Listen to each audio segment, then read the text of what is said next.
इनेलो अध्यक्ष अभय चौटाला का बयान, मैंने भाई पूरन कुमार के परिवार से मुलाकात की। बड़ी हैरानी की बात है कि एक हफ्ता हो गया और एक हफ्ते में सरकार लीपापोती कर रही है। मैंने मुख्यमंत्री का बयान सुना था जिसमें उन्होंने कहा था कि जितना भी बड़ा व्यक्ति हो हम उसके खिलाफ कार्रवाई करेंगे। सरकार को अभी तक इस मामले में संज्ञान लेना चाहिए था। अगर सरकार पहले ही इस मामले में संज्ञान लेती तो ये नौबत ना आती। मैं सीएम से कहना चाहता हूं कि अगर आपको किसी बात का लिहाज है तो आपको कार्रवाई करनी चाहिए। मैं पंजाब के गवर्नर से इस मामले में मुलाकात करूंगा। सरकार में काम करने वाले आईएएस आईपीएस चिंतित हैं। ये बहुत शर्मनाक बात है हमारे लिए। जिस दिन आत्महत्या हुई उसी दिन मैंने उनकी पत्नी के भाई से बात की थी। अगर यही बात किसी आम आदमी की होती तो अभी तक उसे गिरफ्तार कर लिया गया होता। सुसाइड नोट में साफ लिखा है कि मैं किसकी वजह से सुसाइड कर रहा हूं। मैं अभी उनके वाइफ से भी, बेटियों से भी और उनके इन-लॉज से भी, उनकी मदर से भी, उनसे मिल करके आया। बड़ी हैरानी की बात है, एक हफ्ता हो गया और इस एक हफ्ते में सरकार जो है केवल लिपापोती करने में लगी हुई है। अब तक कितनी दफा करके उन्होंने आश्वासन दिया कि हम कार्रवाई करेंगे। मैंने मुख्यमंत्री का बयान पढ़ा था। मुख्यमंत्री कह रहा था कोई कितना भी बड़ा व्यक्ति होगा हम उसके खिलाफ सख्त कार्रवाई करेंगे। पिछले 10 साल से लगातार वो अपनी कठिनाइयां बता रहे थे सरकार को। कौन कौन उनको परेशान कर रहा था, किस तरीके से कर रहा था, तो सारी बातें सरकार के सामने रखी। अगर सरकार की नीयत ठीक होती है तो फिर उस वक्त की जो कंप्लेंट्स थी उनके ऊपर भी सरकार को संज्ञान लेना चाहिए था। अगर उस वक्त में कार्रवाई कर ली होती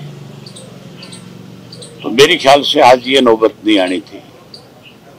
जिसके घर से व्यक्ति जाता है उसको पता है कि उसको कितना बड़ा उस चीज से धक्का लगता है, कितना बड़ा दर्द उसमें होता है।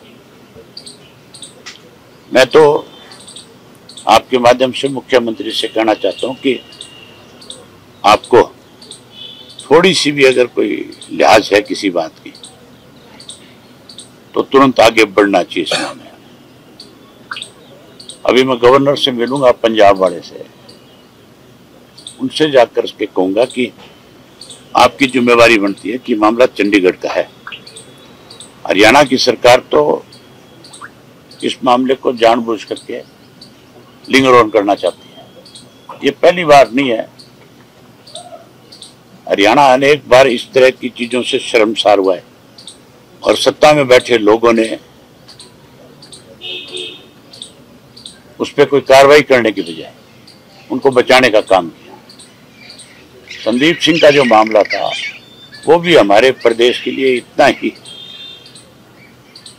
शर्म का विषय था और आज तो पूरा देश जो है, पूरी एक सरकार में जो काम करने वाले कर्मचारी आईएएस आईपीएस जो है वो सब आज इस बात को लेकर के कहीं चिंतित है कि कल को सरकार तो किसी को भी अपनी मनमर्जी से, अपने तरीके से सुसाइड करने पे भी मजबूर कर सकती है। ये बड़ी शर्मनाक बात है हमारे लिए। मैंने तो जिस दिन ये पहले दिन ये वाकया हुआ था उसी दिन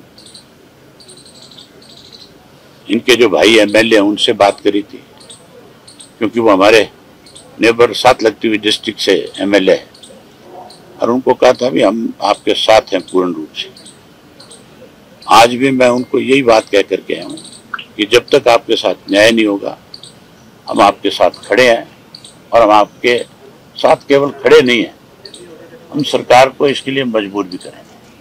जी, परिवार में ये कहना है कि डीजीपी जो है उसकी गिरफ्तारी हो, एसपी की गिरफ्तारी हो, लेकिन एक पहलू ये आ रहा है कि डीजीपी उच्च स्तर पे बैठे हुए व्यक्ति है, तो पहले जांच होगी, उसके बाद जो है पहलुओं तक पहुंचा जाएगा, और उनकी कोई डायरेक्ट इन्वॉल्वमेंट भी नहीं होगी। मामला जो लास्ट में जो मामला है वो रोहतक पुलिस से जुड़ा हुआ है। अगर यही बात एक आम साधारण आदमी की होती तो अब तक पूरे परिवार को उठा करके जेल में बंद कर देते हैं। डीजीपी जो है वो एक संवैधानिक पद पे बैठा हुआ व्यक्ति है, वो भी एक आम आदमी है। अगर उसके खिलाफ FIR लॉन्च होती है तो फिर उसको गिरफ्तार भी किया जा सकता है। सुसाइड नोट में साफ लिखा हुआ है कि मैं किसकी वजह से सुसाइड कर रहा हूँ। ठीक है। ठीक है।